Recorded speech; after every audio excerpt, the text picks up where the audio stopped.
Buenos días, profesora. El día del grupo hoy le toca hablar sobre las alianzas militares. Nuestros integrantes son Gonzalo Candela, Camilo León, Xiomara Obregón, Margarita Vallejos y quienes habla Luciana Jesús.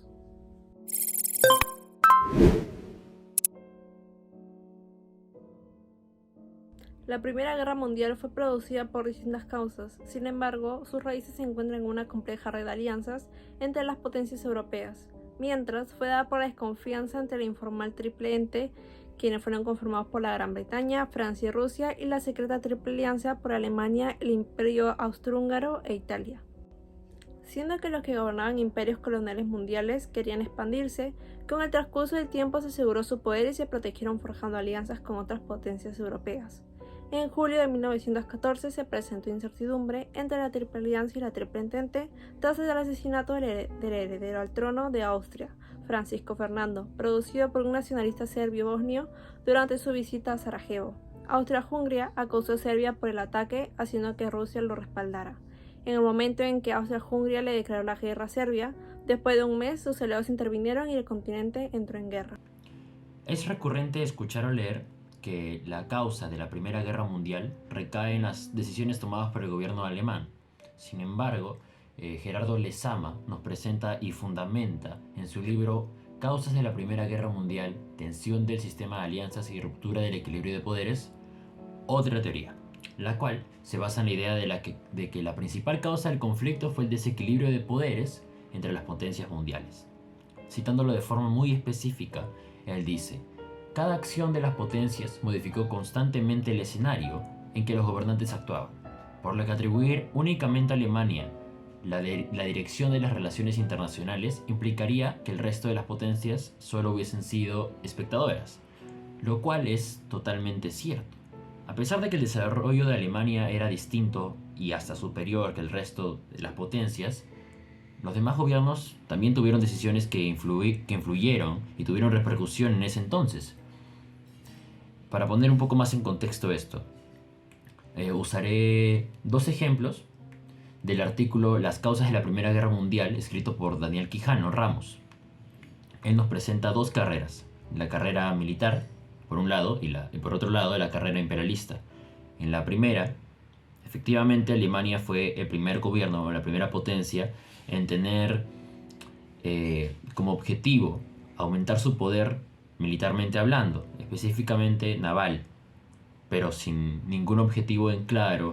Rusia, Francia y Gran Bretaña se unieron a esta carrera. Y la carrera imperialista. Gran Bretaña venía tomando mucho territorio en África y en el centro de Asia. Rusia y Francia, al no soportar la idea de ser inferiores, se unieron estratégicamente. Es así como se forman dos bandos, o dos grandes poderes, la Triple Entente y la Triple Alianza, donde realmente el único objetivo no era mantener el equilibrio de las relaciones internacionales, sino era la ambición.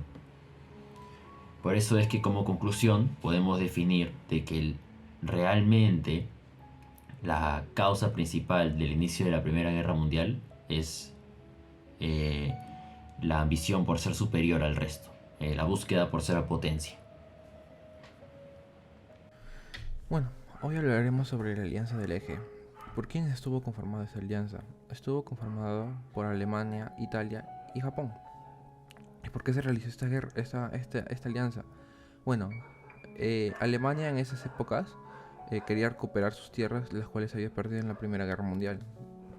Entonces, llama, por así decirlo, a un país resentido que sería Italia, lo cual fue en la Primera Guerra Mundial, fue aliado de Estados Unidos, pero no le dieron su parte que le prometieron. Entonces en ese momento estaba resentido. Aprovechó a Alemania para hacerse una alianza con él, y a su parte Japón se unió a ellos. Así trataron de invadir Polonia, una parte de Polonia, porque la otra parte fue directa para la Unión Soviética. Y ahí es donde empieza la guerra, inicios de la Segunda Guerra Mundial, donde invade Italia y Alemania a Francia y a sus demás colonias junto con el Reino Unido. En la Guerra Fría vemos involucrados a dos bloques que se dividían en el primero como el occidental capitalista, liderado por los Estados Unidos, en donde nació la Organización del Tratado del Atlántico Norte, más conocido como OTAN, el 4 de abril de 1949. Y por el otro lado encontramos al bloque oriental comunista, liderado por la Unión Soviética con la creación del Pacto de Varsovia el 14 de mayo de 1955. Las características que presentaron cada aliado fueron: por el lado económico, Estados Unidos establece el Plan Marshall, que era ayuda económica para todos los países azotados por la guerra, y la Unión Soviética establece la Comecon, que era una forma de integrar a los países comunistas para que se apoyen entre sí. Por el lado político, para el capitalismo la democracia era la defensa de las libertades individuales y este buscaba imponer la democracia liberal, mientras que para el lado comunista esas defensas quedaban oprimidas ya que no permitían la libertad al individuo. Básicamente todo el poder recaía en el líder y este decidía por el pueblo. Lo que buscaba imponer era la democracia popular. Por el lado militar, en la década de los 80, la Unión Soviética había gastado demasiado en armas y no había invertido en industrias, lo que le dio prioridad al presupuesto militar y al presupuesto de una carrera espacial, en el cual hicieron un gasto muy grande y dejaron de lado sus necesidades, como es darle prioridad a la tecnología, ya que la URSS en ese aspecto está muy atrasado. Buenos días, profesora. Mi nombre es Xiomara Obregón y voy a hablar de una de las alianzas que existe actualmente. Una de ellas es la OTAN, la Organización del Tratado del Atlántico Norte. Es un acuerdo en el que países se comprometieron a defenderse mutuamente ante cualquier posible agresión en contra de ellos. Este acuerdo se firmó en el marco del Tratado de Washington en 1949 y los países firmantes fueron Estados Unidos, Canadá, Bélgica, Dinamarca, Francia, Italia, Reino Unido, Portugal, Luxemburgo, Países Bajos, Noruega e Islandia. Actualmente sigue existiendo esta alianza militar debido a que desarrolla operaciones de gestión de crisis y operaciones civiles de emergencia rigiéndose bajo las directrices de las Naciones Unidas y por el artículo 5 del Tratado de Washington. Por ejemplo, esta organización apoya a la Unión Africana, que es una alianza para lograr una África en paz, integrada y próspera. También la OTAN trabaja con asociaciones, es decir, países que no son miembros pero que cooperan en cuestiones políticas para la seguridad. Son 40 países socios que no cuentan con los mismos derechos que los países miembros, pero sí obtienen otros beneficios como participar en eventos de capacitación y educación, obtener asesorías para fortalecer las instituciones de defensa, participar en las operaciones dirigidas por la OTAN, entre otras. Finalmente, todas las decisiones que se toman en la sede de la OTAN en Bruselas son decisiones consensuadas, es decir, que se les consulta a todos los miembros. Las decisiones son principalmente sobre seguridad en todos los campos y niveles. Y es que diferentes expertos comparten información para trabajar en ideas y proyectos. La noticia escogida es sobre la actual guerra de Rusia contra Ucrania.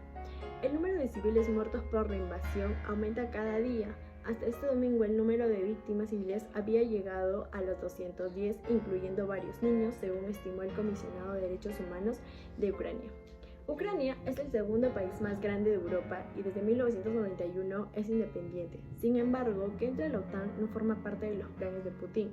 En Rusia ven a la OTAN como una organización afín que defiende los intereses de Estados Unidos en la región, por lo que si Ucrania formase parte de la OTAN, supondría limitar al mínimo la soberanía e influencia de Rusia sobre el país. Pero, ¿cuáles son las verdaderas razones por las que Putin no quiere que Ucrania entre a la OTAN? Bueno, la razón declarada es que una expansión mayor de la OTAN hacia el este representaría una amenaza a la seguridad de Rusia, pero Washington y sus aliados niegan que esa sea una preocupación válida. Además, Putin quiere que la OTAN retire su presencia militar de Europa Oriental, incluyendo una serie de maniobras militares en Lituania, Letonia y Estonia, 13 repúblicas soviéticas. No hay soldados estadounidenses estacionados permanentemente en esos países bálticos. Actualmente hay apenas unos 100 cumpliendo un despliegue rotatorio en Lituania y unos 60 en Estonia y Letonia, según el Pentágono. Putin se opone también a la presencia de un sistema de defensa antimisiles de la OTAN en Rumania, otro país que estuvo bajo la influencia soviética, y una base similar en desarrollo en Polonia, alegando que pudiera ser convertidos en armas ofensivas capaces de amenazar a Rusia.